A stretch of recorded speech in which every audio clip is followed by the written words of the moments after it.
જય ગુરુદેવ. ઋષિ ચિંતન ચેનલમાં સૌ સ્નેહીજનોનું હાર્દિક સ્વાગત છે. ભાવનાત્મક પરિવર્તનનું એકમાત્ર પ્રયોગ સાધન. મનુષ્ય શરીરમાં પ્રસુપ્ત દેવત્વનું જાગરણ કરવું જ આજની સૌથી મોટી ઈશ્વર પૂજા છે. યુગ ધર્મ એના માટે પ્રબુદ્ધ આત્માઓનું આવાહન કરી રહ્યો છે. નવયુગ નિર્માણની આધારશિલા આ છે.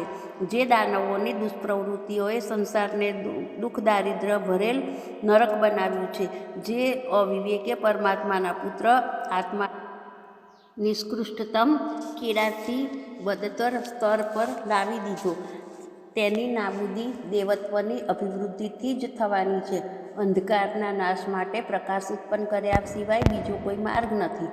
મનુષ્યની આંતરિક સંકુચિતતા અને અવિવેકવાળી સ્થિતિનો અંત કર્યા વિના ઉજ્જવળ ભવિષ્યની આશા અન્ય કોઈ પ્રકારે કરી શકાતી નથી. ધન વૈભવ વધવાથી નહીં, સદ્ભાવ વધવાથી માનવીય ગૌરવનું પુનરુત્થાન સંભવ બનશે. આ મહાન કાર્યને ભૌતિક સ્તરે કરેલા છીછરા ક્રિયાકલાપો દ્વારા સંપન્ન નહીં કરી શકાય. તેના માટે વધારે ઊંડાણમાં ઉતરવું પડશે અને એવા સ્તરે પ્રયત્ન કરવા પડશે જ્યાંથી માનવીય અંતઃકરણને સ્પર્શ અને પ્રભાવિત કરી શકાય. આધ્યાત્મ જ તે આધાર બની શકે છે. મનુષ્યની પ્રકૃતિને બદલવા અને ક્રિયાકલાપોને ઉલટાવવાનું કોઈ મહત્વપૂર્ણ પરિવર્તન ત્યારે થશે જ્યારે તેનું અંતઃકરણ બદલાય. અને અંતઃકરણનું પરિવર્તન માત્ર ભૌતિક સાધનો અને પ્રયત્નોથી નથી થતું. રક્તવાહિની નાડીઓમાં કોઈ દવા પ્રવેશ કરાવવા માટે ઇન્જેક્શનની 100 જ કામ લાગે છે. આ પ્રકારે માનવીય અંતઃકરણને પ્રભાવિત આધ્યાત્મિક ભાવનાઓના માધ્યમથી જ કરવામાં આવે છે. એમ તો સૌ કોઈ ઈચ્છે છે કે સમાજમાં ફેલાયેલી ખરાબીઓ દૂર થાય અને વ્યક્તિ વધારે ઈમાનદાર બને. તેના માટે 2 મોટા ઉપકરણ દેખાય છે, જે સામાન્ય રીતથી અન્ય જાણકારીઓ વધારવા માટે કામમાં લાવવામાં આવે છે: કલમ અને વાણી. આ બંને સાધનોથી સ્કૂલોમાં બાળકોને ગણિત, ભૂગોળ, ઇતિહાસ વગેરેનું શિક્ષણ આપવામાં આવે છે. કૃષિ, શિલ્પ, સ્વાસ્થ્ય વગેરે વિષયની જાણકારી પણ સામાન્ય રીતે આ માધ્યમોથી મળે છે. નેતા કોઈ આંદોલન પણ આ સાધનોથી ચલાવે છે. પ્રચારને આજનું એક શક્તિશાળી સાધન માનવામાં આવે છે. જનસાધારણને યોગ્ય દિશામાં વાળવા માટે જાહેરાત કરનાર વેપારીઓથી માંડીને ધર્મોપદેશક અને રાજનેતા સુધીના આ બંને સાધનોનો ઉપયોગ કરે છે. છેલ્લા ઘણા દિવસોથી પ્રવૃત્તિને પતનથી ઉત્થાન તરફ વાળવા માટે થોડા ઘણા છૂટાછવાયા પ્રયત્ન આંદોલનના રૂપમાં ચાલતા રહે છે. તેથી તેનો થોડો ઘણો પ્રભાવ પણ જોવા મળે છે, પરંતુ તે એટલો ઓછો હતો કે જેના આધારે કોઈ મોટી આશા નથી કરી શકાતી. કારણ એ જ રહ્યું છે કે પ્રયત્ન કરતા એ ભૂલે છે કે જે વાતની જાણકારી ન હોય તેને કલમવાણીથી બતાવી શકાય છે, પરંતુ તેને જાણે તો છે પરંતુ માનતા નથી. તેને માનવાને માટે કંઈ વધુ ઊંચા અને વધારે શક્તિશાળી માધ્યમ અપનાવવાની જરૂર છે. સર્વસાધારણને દયા, ધર્મ, સદાચાર, સંયમ, ભક્તિ વગેરેનું મહાત્મ્ય ખબર ન હોય અથવા તેઓ તેને અસ્વીકાર કરતા હોય એવી વાત નથી. તેઓ ઉપદેશ બીજાઓને પણ આ વાતનો આપે છે, પરંતુ મુશ્કેલી એ છે કે તે પોતે તેના પર નથી ચાલી શકતા. આ અસમર્થતા અને દુર્બળતા તેના શરીર, મન વગેરેની નહીં, પરંતુ અંતઃકરણની છે. એટલા માટે ઉપચાર પણ એ દુર્બળ અંગનો કરવો જોઈએ. મૂત્રપિંડની બીમારી પગમાં તેલ લગાવવાથી દૂર નથી થઈ શકતી. જે દુખતું અંગ છે ત્યાં સુધી ઉપચારનો પ્રભાવ પહોંચે ત્યારે કંઈક કામ થાય. કલમ અને વાણી કલમ અને વાણી ઘસાયેલા શબ્દોમાં ધંધાદારી લોકો દ્વારા પ્રસ્તુત કરવામાં આવે છે.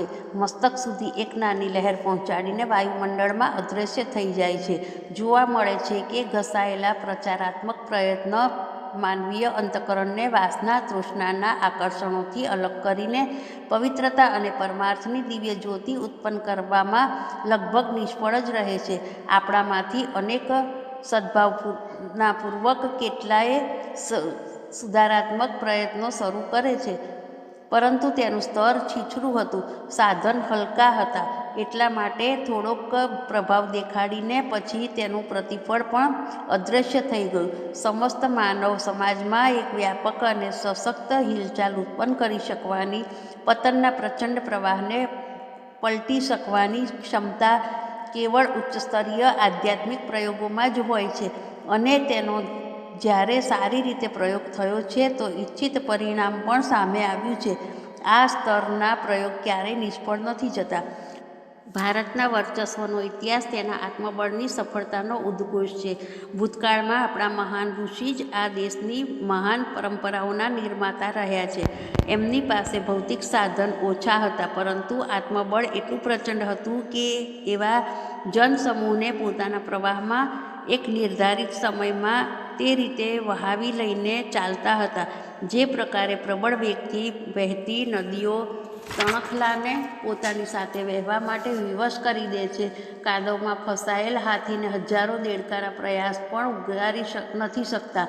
તેને સમર્થ હાથી જ યુક્તિપૂર્વક મજબૂત દોરીની સહાયતાથી બહાર કાઢી શકે છે. આંતરિક દુર્બળતાનો અભાવ આત્મબળ સંપન્ન લોકો દ્વારા જ પૂરો કરી શકાય છે. ઋષિઓએ આ કર્યું.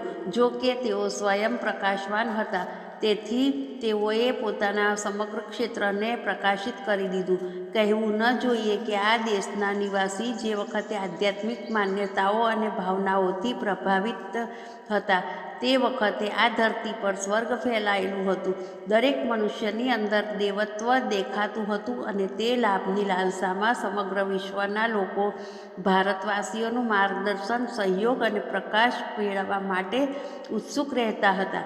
આ વિશેષતાઓને કારણે ભારતીય સંસ્કૃતિ સમસ્ત વિશ્વનું સર્વોત્તમ આકર્ષણ બનેલી છે. પ્રકાશસ્તંભો ઓલવાઈ જવાથી અંધકાર ફેલાઈ જવો સ્વાભાવિક છે. જેમ જેમ ઉચ્ચ આત્મબળ સંપન્ન હસ્તીઓ ઘટતી ગઈ, તેમ તેમ જનમાનસની ઉત્કૃષ્ટતા નાશ પામતી ગઈ. આ પડતીને ખરાબ લોકો, છિદ્રા લોકો પ્રચારાત્મક સાધનોથી રોકી શકતા નહોતા, અને તેઓ રોકી પણ ન શક્યા. આપણે આપણા લાંબા ઇતિહાસ પર નજર નાખીએ છીએ તો ઉચ્ચ આત્મબળ સંપન્ન આત્માઓના અવતરણ અવસાદની સાથે સાથે જનમાનસનું ઉત્થાન પતન પણ જોડાયેલું જોવા મળે છે. જે દિવસોમાં મહાપુરુષો જન્મ્યા તે દિવસોમાં કોઈ પણ યુગ ચાલી રહ્યો હોય. સતયુગનું વાતાવરણ ઉત્પન્ન થયું છે. ભગવાન રામ, કૃષ્ણ, બુદ્ધ, મહાવીર, શંકરાચાર્ય, ગાંધી વગેરેની વિચારધારાથી કોટી કોટી લોકો પ્રભાવિત થયા. સમર્થ ગુરુ ગોવિંદસિંહ વગેરેની પ્રેરણાથી લોકોએ એકથી ઊંચા મોટા ત્યાગ બલિદાન કરીને પ્રતિસ્પર્ધા ઉપસ્થિત કરી દીધી. થોડા સમય પહેલાં ગાંધીની આંધીમાં લાખો લોકોએ જે આદર્શવાદિતાનો પરિચય આપ્યો, તેનાથી આ માન્યતા સાર્થક સિદ્ધ થઈ છે કે ઉચ્ચ સ્તરીય આત્મબળ સંપન્ન આત્માઓ જ જનમાનસની દિશા બદલી નાખવામાં સમર્થ થઈ શકે છે. મામૂલી પ્રચાર સાધન ઉપયોગી તો છે, પરંતુ એટલાથી આ દિશામાં કોઈ પ્રભાવી પરિણામ નથી આવી શકતું. ભાવિ નવનિર્માણમાં આધ્યાત્મને જ પ્રમુખ ભૂમિકા ભજવવી પડશે. પ્રભાતકાળની શુભ સૂચનાઓ લાવનારી ઉષાની સાથે સાથે બીજા પ્રયાસ આરંભ થઈ ગયા છે. શ્રી રામકૃષ્ણ પરમહંસ અને યોગી અરવિંદની તપશ્ચર્યાનું જો કોઈ રહસ્યોદ્ઘાટન કરી શકે તો તેને જણાશે કે પાછલી શતાબ્દીની બધી રાજનીતિક અને સુધારાત્મક ચેતનાઓનું સૂત્ર સંચાલન આ બે દિવ્ય શક્તિ આત્માઓએ કર્યું. કટરી કેટલીય પડદા પર આવતી રહી, જતી રહી, અને તેના જુદા જુદા અભિનય લોકોમાં ઉત્સાહ ઉત્પન્ન કરતા રહ્યા. પરંતુ તેનું સંચાલન આ આત્મબળના સ્વામી મહામાનવો દ્વારા જ સંચાલિત થતું રહ્યું. ભારતનું 1000 વર્ષથી ગુલામીથી મુક્ત થવું અને કેટલીક સુધારાત્મક ચેતનાઓનો ઉદ્ભવ આપણી સામે આ શતાબ્દીની બે મહત્વપૂર્ણ ઉપલબ્ધિઓ છે.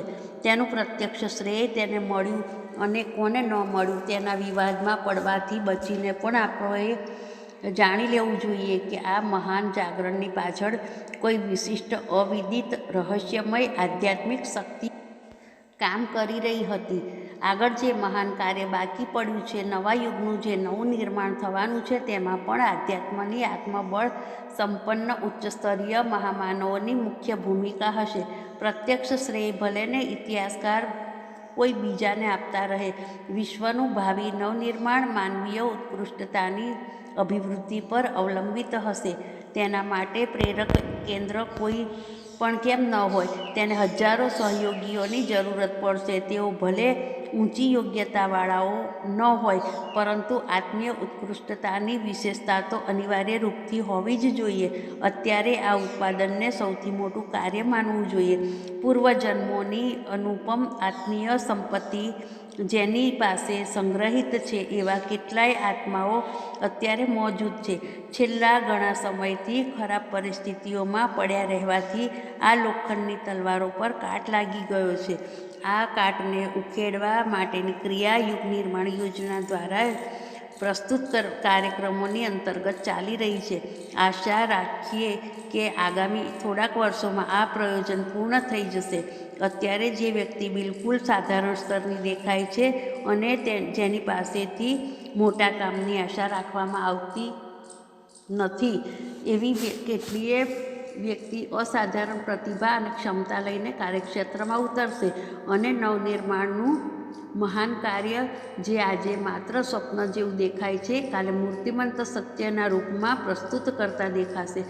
મનુષ્યના આવરણની અંદર પ્રસુપ્ત સ્થિતિમાં એક પ્રબળ દેવતા બેઠેલો છે. તેને જગાડવામાં આવે તો પછી અશક્ય જેવી કોઈ વાત બાકી રહેશે જ નહીં. દેવત્વના જાગરણનું અમારું વર્તમાન અભિયાન સંસારનું ભાવનાત્મક નવનિર્માણ કરવામાં સફળ બનીને રહેશે, કેમ કે તેનો આધાર ઉપર છેલ્લા સાધારણ પ્રચાર ઉપકરણ નહીં, પરંતુ આત્મશક્તિના 2 પ્રયોગ હશે, જે સમયાંતરે અસંખ્ય વાર સફળ થતા રહ્યા છે. અસ્તુ. જય ગુરુદેવ.